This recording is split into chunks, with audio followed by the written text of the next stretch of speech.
Hello, Namaskar. This is Firstpost and you're watching Vantage with me, Palki Sharma.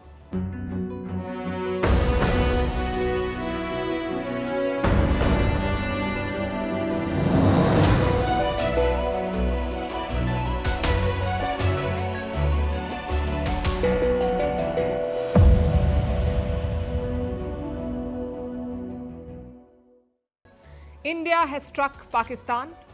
2 weeks after the Pahalgam terrorist attack, India has done what it promised to do, punish the perpetrators and their masters.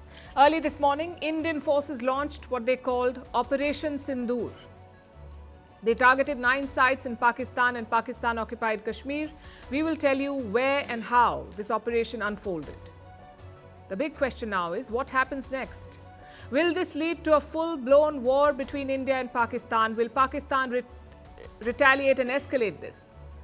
We will decode their statements and their moves. Meanwhile, the Pakistani forces are doing what they do best. They're targeting Indian civilians. The images coming from Poonch near Jammu are disturbing. Civilians, including women and children, being killed in Pakistani shelling. We will also tell you about the biggest strike by India in Bahawalpur in Pakistan's Punjab province, where the family of United Nations designated terrorist Masood Azhar was killed. Also looking at the narrative war that Pakistan has launched with its preferred weapon, fake news. An introduction to the men leading Pakistan's chaotic response, how the world is reacting to India's action, what does this escalation mean for you, and how India's doctrine of strategic restraint with a measured, focused, non-escalatory response can be a lesson for the rest of the world. All this and more coming up. The headlines first. Houthis say they will continue to target Israeli ships in the Red Sea and the Gulf of Aden. This despite a ceasefire deal with the US.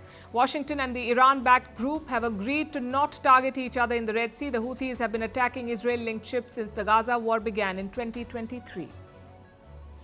Ukrainian drone attacks close airports and disrupt hundreds of flights across Russia. This comes just days ahead of Moscow's Victory Day parade. The Kremlin restricts mobile internet access in the capital, says it is taking all necessary measures to ensure that the parade is safe.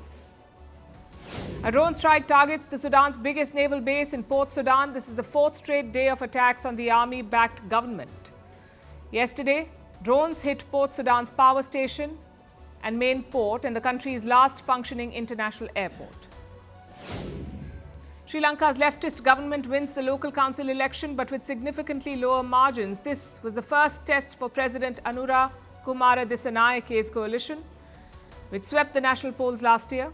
The president had turned the local election into a referendum on his 6-month administration. Catholic cardinals to begin casting their votes for a new pope. 133 cardinal electors are taking part in the largest ever conclave to pick Pope Francis's successor.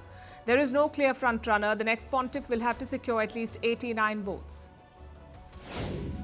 And Rohit Sharma announces retirement from Test cricket with immediate effect. The 38-year-old has been one of India's most prolific Test batters. He captained India to the World Test Championship final against Australia in 2023. Rohit Sharma is likely to remain as India's one-day international captain.